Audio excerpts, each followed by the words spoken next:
Hey everyone, Jim T. Graham with rcgroups.com coming to you live from my office, which I've been sitting in for a very long time. We'll see if we have any live folks jump on. And while I say that, I'll jump into the comment section in case anyone says something, I can hear it. This is a weekly video where I go over all the RC news that's fit to talk about. And usually it's on rcgroups.com, as we can see in the background or on the sidebar over here. We'll jump into that full screen in just a second. And we have some interesting things to go over. First of all, Horizon was on the field at Nall in the fall, and we're shooting some great videos with Allie and some of the other pilots / designers and all the good folks at Horizon. We'll go take a look at some of those. It's a little rainy this year at Fall in the Nall, or Nall in the Fall. I've always called it the wrong thing backwards, which I don't know. Nall in the Fall, Fall in the Nall. How am I supposed to keep that straight? Anyway, it's Nall. It's definitely in the fall. So the other thing we have is a video from ArmSoar, actually two, and these are some build videos from ArmSoar on a new DLG on the BAMF 2. It's newer. We have some live folks streaming in. Thanks for joining us live. If you want to join live, you can hit the subscribe button on either Facebook or YouTube and be able to find out when we're going live. And then the other thing we're going to talk about is it's an interesting thread. I almost didn't do it. It's tiny full-scale planes. So these are planes that you probably, if you were had some sanity, would not get into this plane and fly it. But if you had to do such a thing, these are pretty interesting birds. And they've also been the basis for some RC planes that I know. And now we'll take a look at some of the full-scale versions of these tiny RC airplanes. And then we also have a contest that's going to end in a week that I want to talk about. And then finally, Hobby King has a brand new video. It's Mod Tech Monday, and they're going to combine a Tundra and I'll tell you what they're combining with that when we go look at it in just a second. So let's jump on into the website. You know, these news articles / video sections are not supposed to be long. They're just supposed to be informative and fun. And so here we go. I am now small and the content is gigantic. So we are here on the homepage, and to find the stories I'm talking about, I always show this off, is you go in here in our sidebar. You can see every new thing that or new feature article that we've created. And so first, let's jump into videos, Nall in the Fall, part 1. And we'll start out with this video, right? Sure. So welcome to Joe Nall in the Fall 2021. We've just got here. It's Monday morning, and we've driven pretty much all the way through Sunday to get here. Got the airplanes together, and we are super excited to be here and fly. So we're going to try and get some flights in. Believe it or not, this may seem like the middle of the day, but this is first thing in the morning, and it's already manic. So we're trying to get some flights in. I could think of no better plane to bring out than my trusty OV10. It came out the trailer pretty much already rigged, so it wasn't much of a job.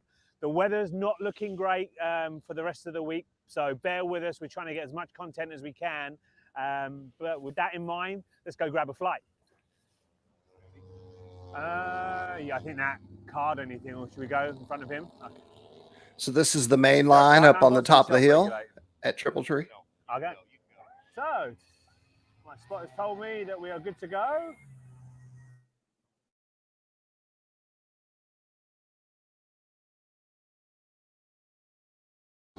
I have a spotter next to me holding the stick up in the air. That tells the other pilots what my intent is. So yeah, blue is for sky, green is for grass.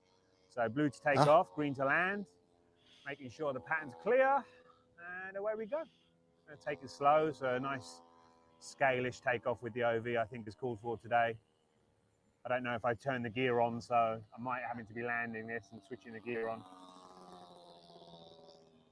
Yep. As I expected, the gear is not coming up, so I didn't hit the switch. Can we call landing, please? So staying landing. Gear down, obviously, going fully flat. I see there's an opportunity to land in front. I'm going to come in.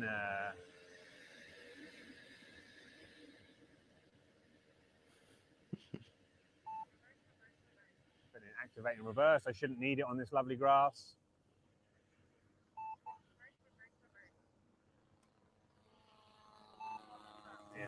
So take two, rookie mistake, a little bit of air shallowness and nerves, keen to get in the air. I forgot to turn the retract switch on. So a switch that I put in there to protect my retract batteries, because I always used to forget to unplug them. Now I always forget to turn the switch on, even though my transmitter's got a reminder. So anyway, gives me a good opportunity to show the short field takeoff of the OV10. So we have another one in front of us who was waiting, so I'm good to hold. Even though I'm going to cut in front of him, I will be considerate because I'm not burning any fuel, so it hurts me none. I can just wait.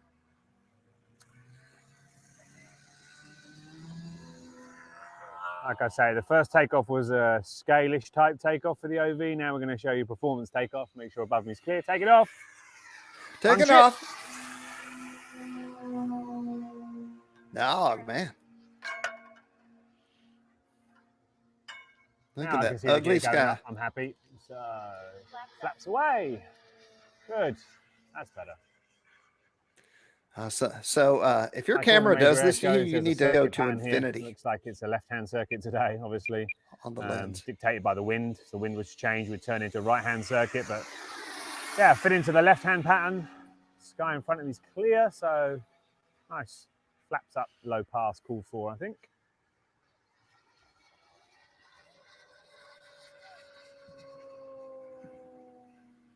Ooh, that's hot.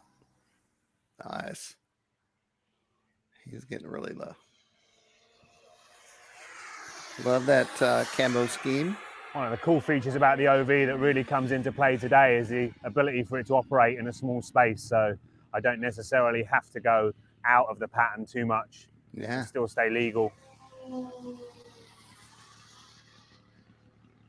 Up over the top for a half Cuban, should be clear to exit. All the time I'm looking to see what potential traffic I'm going to be coming against and making myself a nuisance, trying not to. So yeah, peripheral vision plays a big part.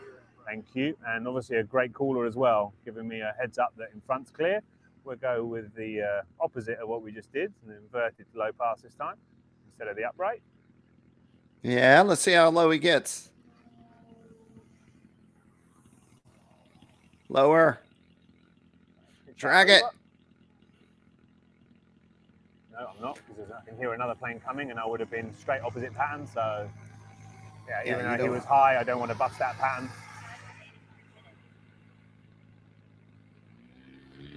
Another cool thing about the electric OV is I'm the same weight at takeoff or landing, so I don't have to burn any fuel. So if I want to do any of the slow speed stuff, which I'm about to do now, throw the flaps out, it's the same weight, so there's no difference. Today's nice because one of the few opportunities I've had to fly the OV this summer where it's been calm, really, really calm. And wow. The airplane as lightly loaded as the 10 really benefits from that. So being like it is calm, I can sit down, throw the flaps out, potter around low, be careful of that lovely P40. I don't want to take the fin off that. He's used to wind because at Eli Field, it's always blowing like 20 miles an hour. Cleared to finish, no one in the circuit pattern. Oh, somebody pushing out and taking off straight away, so I'll stay out there. Yeah, that's almost, I could see somebody having a problem. Camo's working well today, up against the trees that are in fall. Yeah, that's Thank you. Very nice. Powering up, flaps away.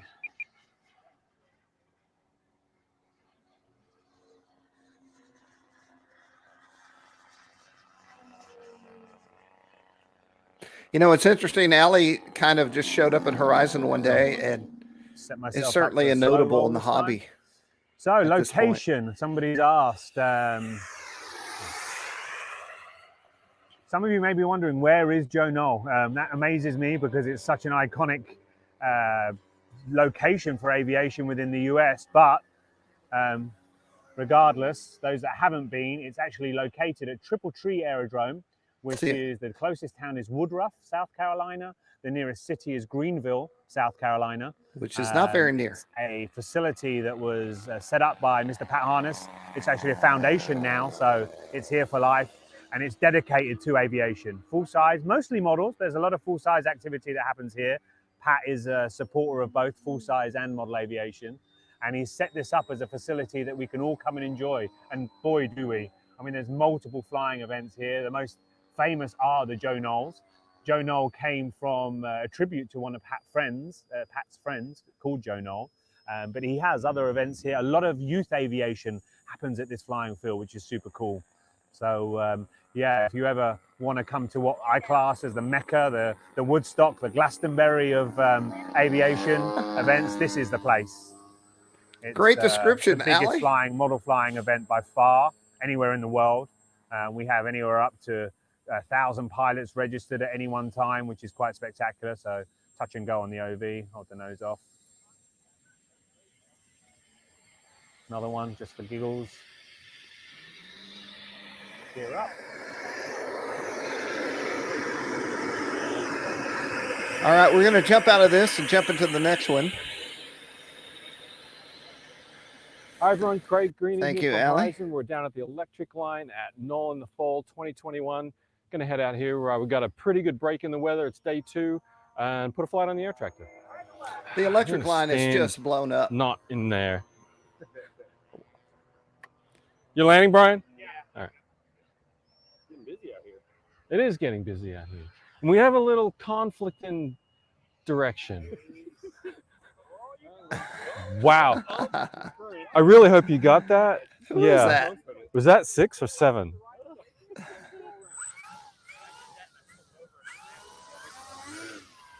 Brian might have been onto something. We're going to go the same direction. Okay. What do you think? Man, grass I love or an ag pavement? wagon. Yeah. Well, they've got some lines on the grass here. I'm going to use these things. If it only sprayed like a real crop duster, now that would be awesome. It is, and so believe it or not, this morning's the first time I ever flew an air tractor. And it's kind of one of the great things about E-flite models, right? We put all these models together yesterday, just grabbed this off the bench this morning. I was like, I'm gonna give this thing a go. And it's truly bind and fly. First flight, a little bit of trimming, figure out the flaps, and here we go. That's the beauty of a Horizon plane. Almost out of the box, almost no trim. Weather from this morning until now. Right, we had a little bit of late breakfast, right? It was absolutely hammering rain. We thought no rush to get to the field, so we got in here a little later than usual. Still raining, but now hot, humid, sticky. This is what we come to Triple Tree for. And of course, amazing flying. Eddie Roberts says he just got real flight 9.5. That's good, Eddie. It's a lot of fun, and it'll definitely get those thumbs working. It's and beautiful fingers. grass. It's more of golf course green, right? Right. So I've been coming to Triple Tree for 10, 12 years, no more than that. And this paved runway at the electric line is pretty new. This is actually the first time I've been based at the electric line. Normally I'm up at the main line with those guys, but Allie and Alex are up there this week, and I'm down here. Sorry, I'm probably flying a little boring for you guys. Just cruising around. All right, because of time, I want to jump into the next video. And let's see what we have.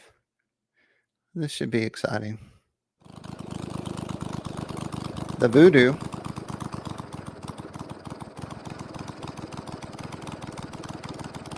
That Apparently low the idle. idle can get lower, I'm told, but I don't know how many. That's probably about 300-400 RPM, but yeah, I could sit there and listen to this just chugging along all the time. Thanks, Al. So leave that. Go around the front whilst that gets up to about 100 PSI.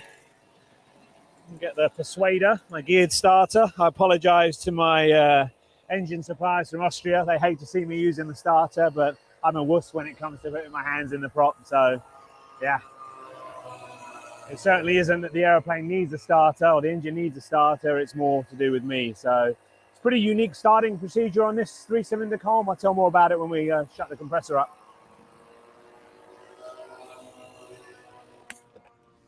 So that's it aired.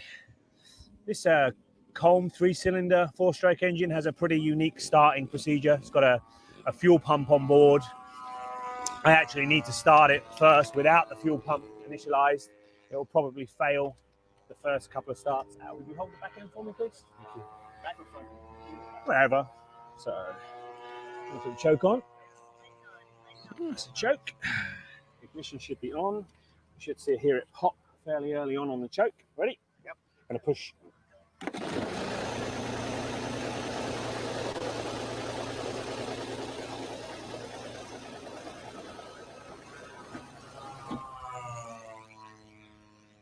Unusual.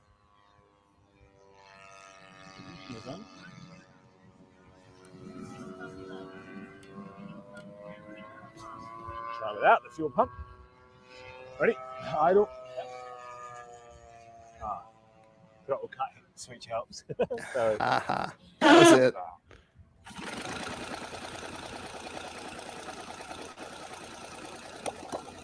There it is.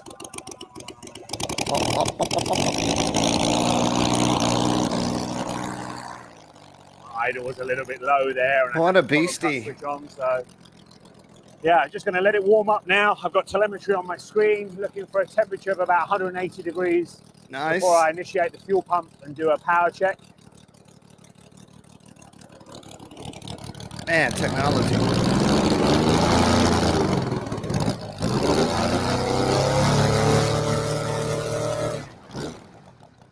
Clear. Fuel pump on now.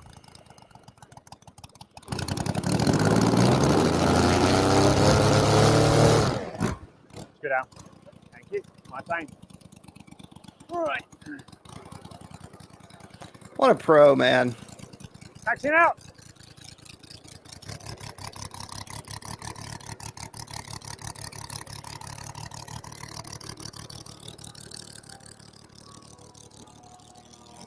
So this is my Man, the grass looks half nice. models P51, heavily modified into the Reno racing version, which is very well known as Voodoo. This is an aeroplane that CAF do all the modification to, and predominantly they do it to fit around this Austrian 3-cylinder 4-stroke engine. You know, Carf bought PAU, I guess, Driven last by year. Spectrum servos, or guided by Spectrum servos, and flown with a IX-20. So here we are, lights on. Take it off.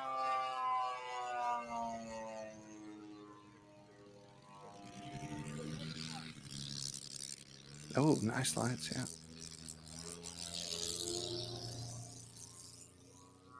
Yeah, that thing's awesome.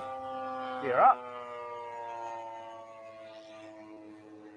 Quite a highly loaded beast this thing is, so takeoff run is pretty extended. Everything's in trim, feels good. I wonder how fast it'll go.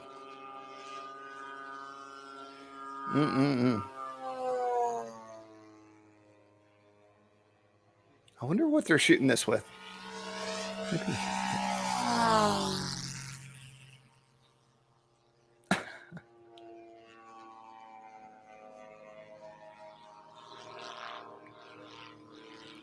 Sounds good. Engine's still a little bit rich. You can hear it a little bit burbling, so it's fairly new. It's probably only had about 10, 15 flights in total.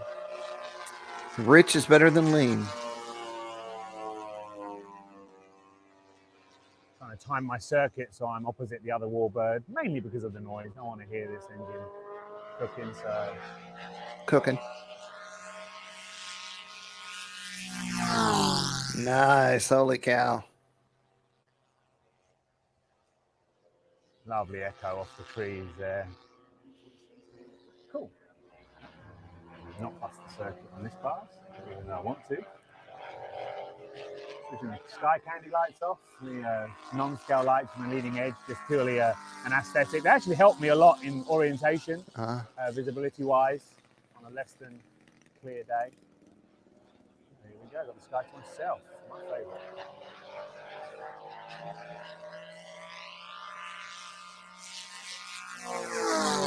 Man, so cool. Downhill pass. Shouldn't be any faster, but it always feels faster from left to right at Joe Nall coming down the hill.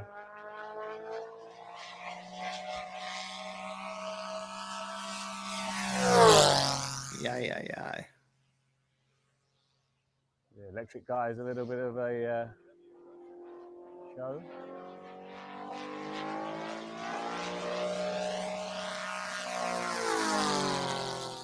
Yeah, that's hot. Spectrum 6300 servos all round, AS3000, the critical part, the stabilization module plugged into the receiver, my 20 channel power safe receiver, the bit that makes all the difference to me. Man, so cool. So you can find the, so this is part 1 of my video set on Nall in the Fall from Horizon. And I'm going to do a part 2 and add some more. But once again, you know, that's located up here in the top. We're going to jump to our arm source story. First of all, what a great name for a company, or a discus launch gliding company. This is the BAMF 2. And what we have is a part 1 and part 2 build. We certainly are not going to watch all of that, but welcome back to another video on the Armstrong YouTube look. channel. This is part 1 of the BAMF 2 DLG build log. So I know when I'm building or doing anything really that I'm not sure First, about. let's take a quick look at the tools and equipment that I'll be using for this build. Most of these will be linked in the description box below. Which is also awesome. I mean, when I started, this was not an option. But if I can visually see somebody doing something, then I can wrap my head around it. And if you're giving me links to the stuff I don't have and I can just buy them and have them in a few days at my house, even better, especially if you just ordered the kit. You'd be able to go order all the other tools and things you need, and then you have everything ready by the time the kit gets to your house. So good on them. Every company should do this. Since the foam was already cut, the exposed foam can be easily removed and the sides of the slot will be nice and clean. Great for bonding. Great stuff. Also, I think there's things like this that you might not Hey guys, welcome back to my BAMF 2 build log. This is part 2 of the build, and to get things started, I'm going to cut all the slots and openings on the fuselage to prepare it for the gear installation. You might not buy a plane like this because you might not be sure exactly what it would take for you to build it. And something like this shows you, and then you can decide, yeah, I can do that. Or stretch yourself a little bit and learn. And all this information is here. So good on this company. We sure appreciate them supporting the site and the hobby, and now supporting you with these videos. We'll jump to the next story. The big news of the day is my son is going to take his driver's license test today. So I'm going to go eat a little lunch and get him ready for that here in a little bit. This is my crazy story. Planes, full-scale planes, so small they look like RC planes. So this is real. This looks like a photoshopped image. Let me zoom in a little bit. And that guy is really in that airplane on top of what looks like a Stinson, maybe, if my brain actually works. So let's watch the video and we'll skip around and just look at some of these crazy planes. It was just over 7 feet in length and it was about 10 feet long.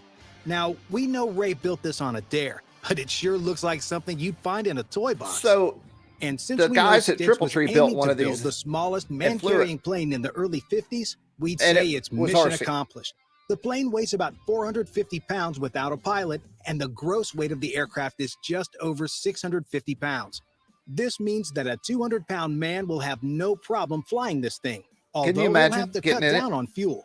The engine it used was a Continental 4-cylinder, 4-cycle engine that had 85 horsepower. And this is why the plane was able to reach a speed of, are you ready for this? Yeah, 185 miles per that's hour. crazy. Currently, the aircraft is outdated and is being stored at the Boeing Aviation Hangar in Virginia. Even though it was made in the 50s, some of the planes today can't reach these speeds. If you think the name is peculiar, that's because the plane is nicknamed after the daughter of engineer Michael Columbine. This looks Now, like we an don't RC know plane. if it was in the late 60s or the early 70s, but Michael had a dream. He wanted to build a small aircraft that people could assemble at home and the price wouldn't exceed $1,000, and that included the engines. Now, it would be fair to point out that this was $1,000 in the early 70s. What surprised us about the plane is that Michael managed to make this a 2-engine model. This allowed the small aircraft to reach a cruise speed of 108 knots, or about 124 miles per hour. And that was on an airplane that weighed about 175 pounds that could lift up a 200-pound man. In some of the later models, the 2 JPX PUL 212 engines with 15 gears to build the kit. At one point, BD the BD, Technologies right? had to step in and help him since he couldn't build it on his own. Yeah, it was that complex. To propel it, the BD-5J has a single PBS TJ-100 engine that gives the plane a max speed of Are you ready for this? Yeah. 320 Wow. miles per So hour. this was in a And since the 007 plane movie had an when I empty was a weight of about kid, as I recall. 430 pounds, Flew it through could a smash hangar. that like button just like you should if you haven't done so already. But Yeah. 40 pounds of useful load. The cruise speed $1,000 for this plane, and European enthusiasts can find the model for about 12,000 euros. Anyone that's a fan of light Look at this aircraft guy. knows I'm the sorry. Star We have to look at Bumblebee this. 1 as well as 2. This is because the Bumblebee 2 holds the Guinness World Record for being the world's smallest aircraft. And if you ask us, Robert H. Starr is an actual legend in the field. We say that because the guy went ahead and built the Bumblebee 1, which got a Guinness World Record for the smallest airplane. And then he said, you know what? I can beat my own self. And that's when he built the Bumblebee 2, which was lighter as well as smaller than the first model. As for the aircraft, it could carry Wow. 1 passenger, it had an empty weight of 396 pounds, and it had a max takeoff weight of 574 pounds. The max speed of the plane was 130 knots, and this little bee could soar to the skies, climbing at a rate of 4,500 feet per minute. It's like a. Do you know It's what like a a parasite suit, fighter is? almost. Well, if you don't, then let us fill you in on the details. I didn't mean You see, to during watch all of World War these, II, but- the big bomber airplanes like the Corvair B-36 could easily be taken down if the enemy had an interceptor aircraft, the ones tasked with taking down any incoming planes. That's why the U.S. Air Force tasked McDonnell Aircraft to build a parasite fighter, one that would only be 15 feet long and carry enough firepower to destroy an interceptor aircraft. Where do After you years of land? designing, the company came up with the XF-85 Goblin. The airplane Yeah. was small enough to be stored inside the belly of the B-36 bomber, but it wasn't capable of standing, let alone taking down an interceptor aircraft in a fight. That's why the contract was terminated, and the 2 models built are now held at a museum. Ah. And if you think these mini aircraft are something, where do you get? Okay, there's more. You can check it out in our story right here. And I've got 2 more things to look at. And maybe one of those is the contest. This is Mob Tech Monday. Will it fly? The Ton Cub. It's a Tundra and a Cub. Now, I've actually not owned the Tundra, but I did own and build that Cub. And I think this is awesome. I mean, let's go just in the middle of the build process a little bit. So basically, he's stripping the Cub and cutting it in half.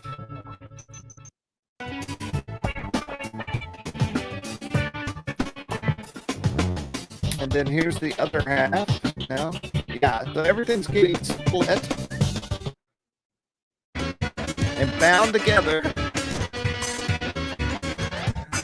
Awesome. This is what we should be doing. Combining multiple airplanes.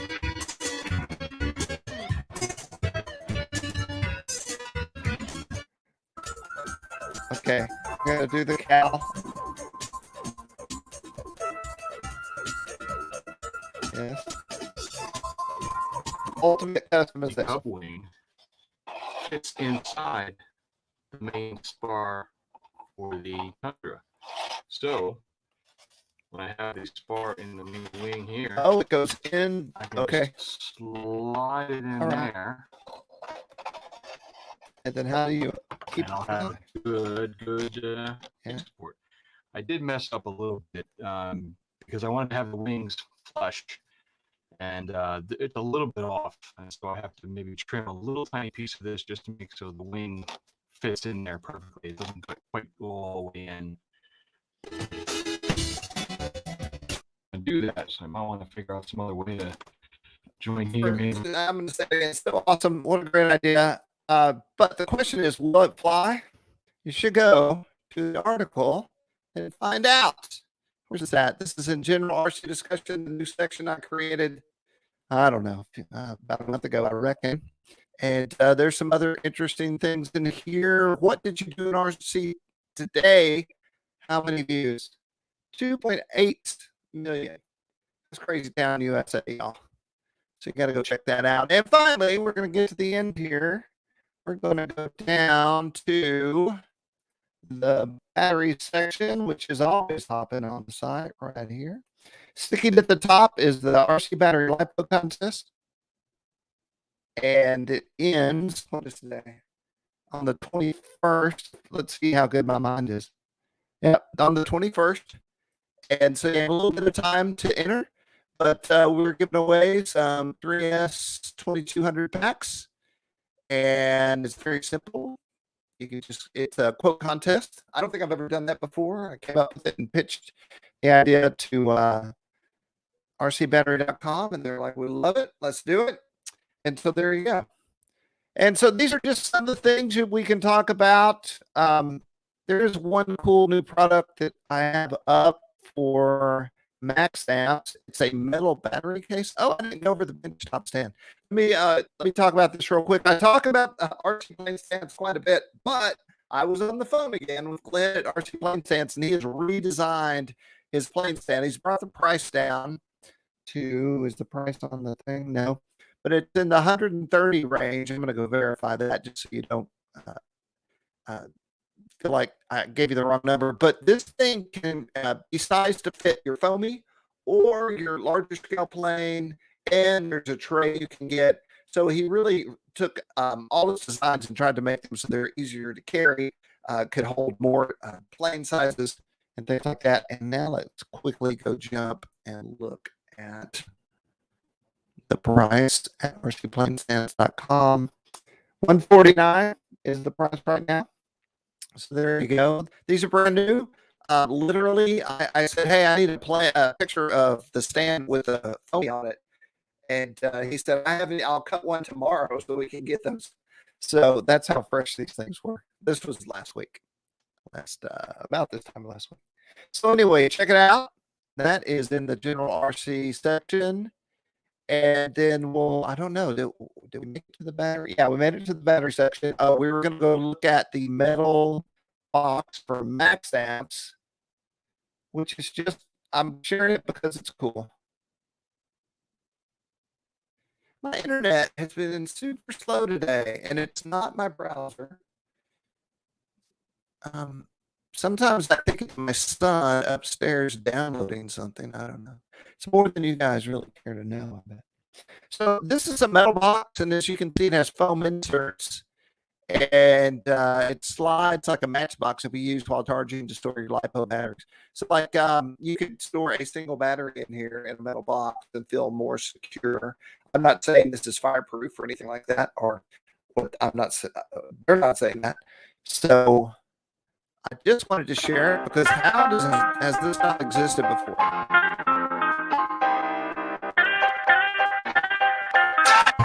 You can have, I think, the logo or whatever made to put on top in your church outside.